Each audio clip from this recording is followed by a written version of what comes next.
Iniciamos o nosso encontro. Em nome do Pai, do Filho e do Espírito Santo. Amém. Depois da morte de Salomão, o povo de Israel começou uma guerra interna. Era irmão lutando contra irmão. Assumiram reis mais fracos. O país ficou dividido, o norte e o sul. Com a divisão, a nação ficou enfraquecida e foi dominada por outros povos. As pessoas do país de Israel foram levadas para outros reinos como escravas.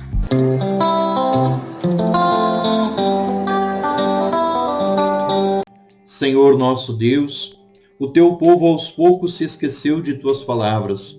O poder, o egoísmo e a ganância tomaram conta dos governantes e do povo. Eles ficaram fracos e perderam a segurança. Outras nações invadiram a terra e o povo foi levado para longe de seu país.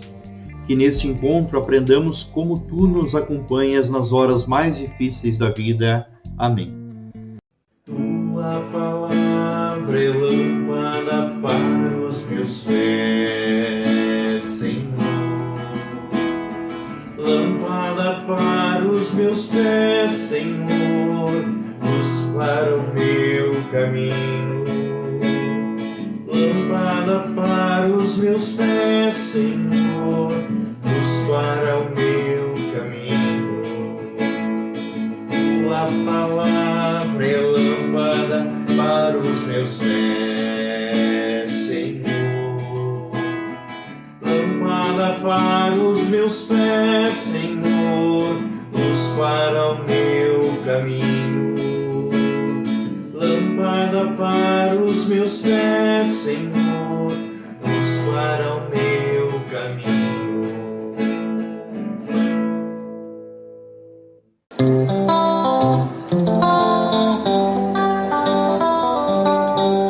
Joaquim tinha 18 anos quando começou a reinar. Reinou durante 3 meses em Jerusalém. Sua mãe chamava-se Noesta, filha de Elnatã, e era natural de Jerusalém. Fez o mal aos olhos do Senhor como o tinha feito seu pai. Foi nesse tempo que vieram os homens de Nabucodonosor, rei da Babilônia, contra Jerusalém e a sitiaram. Depois Nabucodonosor veio pessoalmente diante da cidade, enquanto suas tropas a sitiavam. Joaquim, rei de Judá, foi ter com o rei da Babilônia em companhia de sua mãe, suas tropas, seus oficiais e seus eunucos. E o rei da Babilônia o prendeu. Isso foi no 8º ano de seu reinado, e como o Senhor tinha anunciado, levou dali todos os tesouros do templo do Senhor e do palácio real, e quebrou todos os objetos de ouro que Salomão, rei de Israel, tinha mandado fazer para o santuário do Senhor. Levou para o cativeiro toda Jerusalém, todos os chefes e todos os homens de valor, ao todo 10.000, com todos os ferreiros e artífices. Só deixou os pobres. Deportou Joaquim para a Babilônia com sua mãe, suas mulheres, os eunucos do rei e os grandes da terra, todos os homens de valor em número de 7.000, os ferreiros e os artífices em número de 1.000 e todos os homens aptos para a guerra. O rei da Babilônia os deportou para a Babilônia. Vamos ouvir uma outra tradução do segundo livro dos Reis. Jeconias tinha 18 anos quando subiu ao trono e reinou 3 meses em Jerusalém. Sua mãe se chamava Noesta. Ela era filha de Elnatã e natural de Jerusalém. Jeconias fez o que Javé reprova, como havia feito seu pai. Nesse tempo, os oficiais de Nabucodonosor, rei da Babilônia, marcharam contra Jerusalém e cercaram a cidade. Nabucodonosor, rei da Babilônia, foi em pessoa à cidade que seus oficiais tinham cercado. Então Jeconias, rei de Judá, juntamente com sua mãe, seus oficiais, seus chefes e funcionários, se entregou ao rei da Babilônia e este os fez prisioneiros. Isso aconteceu no 8º ano do reinado de Jeconias. Nabucodonosor levou embora todos os tesouros do templo de Javé e os tesouros do palácio real. Quebrou todos os objetos de ouro que Salomão, rei de Israel, tinha feito para o templo, conforme as ordens de Javé. Levou para o exílio toda a cidade de Jerusalém, todos os chefes e os notáveis, cerca de 10.000 pessoas. Levou também todos os ferreiros e artesãos. Deixou no país somente o povo mais pobre. Exilou Jeconias para a Babilônia. Levou também de Jerusalém para a Babilônia a mãe do rei, suas mulheres, seus funcionários, a classe governante e todos os ricos, cerca de 7.000 pessoas. Levou ainda os ferreiros e artesãos, cerca de 1.000 pessoas, todos os homens aptos para a guerra. Palavra do Senhor, graças a Deus.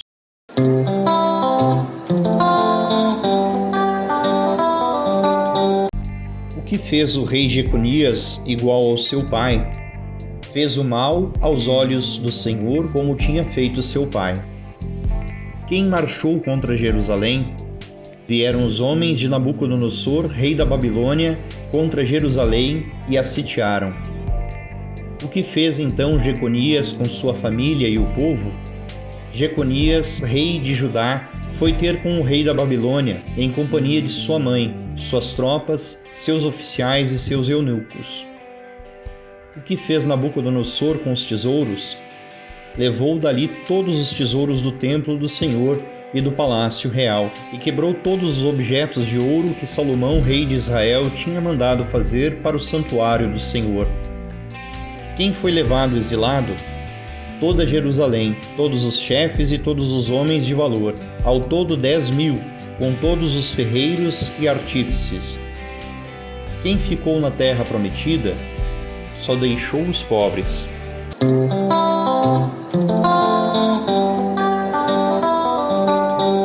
O povo de Israel estava longe de sua terra e de sua casa. O Deus de Abraão, de Isaque e de Jacó caiu no esquecimento, porque os israelitas acabaram cultuando os ídolos dos estrangeiros com os quais conviviam. Começaram a achar que a religião era muito exigente ao pregar a justiça e a obediência a Deus. Esqueceram os 10 mandamentos. Por esse motivo, o povo preferiu viver na desunião, no desamor, numa vida fácil, sem se preocupar com o irmão. O povo havia se esquecido da aliança, Deus, porém, jamais esqueceu seu povo. Pela aliança dos 10 mandamentos, Deus queria educar o povo para viver em harmonia e paz, mas o povo nem sempre praticou a lei de Deus. O povo preferiu seguir sua vontade e não foi fiel aos mandamentos. O resultado disso foi a dominação de Israel por outros povos, que fizeram o exílio dos israelitas. Eles foram tirados da sua terra prometida na unidade de seu povo. O afastamento de Deus causa exílio, perda do amor e da comunhão. Quando nos afastamos de Deus, saímos do caminho da paz, ficamos perdidos. Isso ocorre quando pecamos. O pecado é um afastamento de Deus. Quando nos esquecemos de Deus e de seu caminho, andamos em estradas e desvios que nos levam à tristeza. O pecado é uma ofensa a Deus, um isolamento da pessoa que prefere seguir seu egoísmo e se fechar à vontade de Deus. Pecar é estar longe de Deus, é viver como numa terra estrangeira, longe da casa do Pai.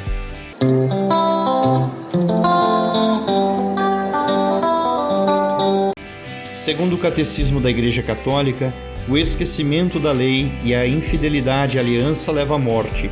É o exílio, aparentemente o fracasso das promessas, mas na realidade, fidelidade misteriosa do Deus Salvador e o princípio de uma restauração prometida, mas segundo o Espírito. Era preciso que o povo de Deus sofresse essa purificação. O exílio traz já a sombra da cruz no desígnio de Deus.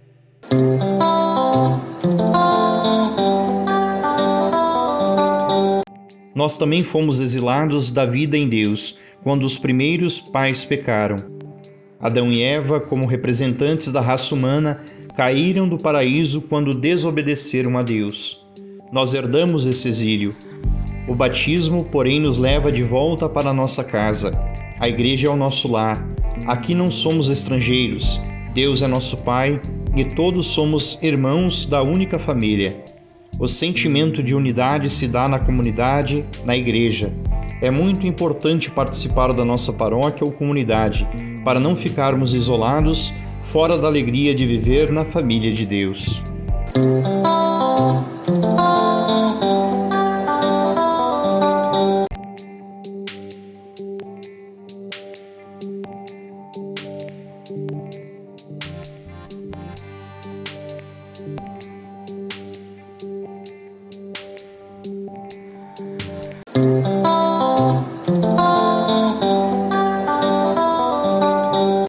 Pai Santo, o povo hebreu não foi fiel ao teu pacto de amor, mas tu permaneceste perto das pessoas para consolar e animar, para não deixar a esperança morrer.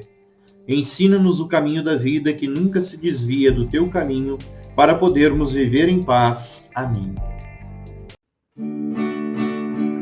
A bênção vamos pedir no fim de nossa oração, que Deus proteja-nos todos e faça nossa união.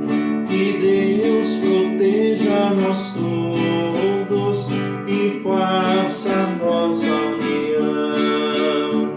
A Cristo muito obrigado, e aos nossos irmãos também. A fé nos guarde unidos, agora e sempre. Amém. A fé nos guarde unidos, agora e sempre. Amém. Pai nosso que estais no céu, santificado seja o vosso nome.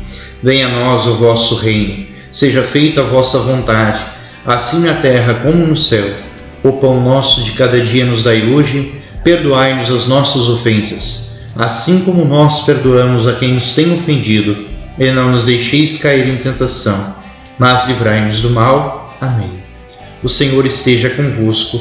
Ele está no meio de nós. Abençoe-vos o Deus Todo-Poderoso, Pai, Filho e Espírito Santo. Amém. Fiquem todos com Deus.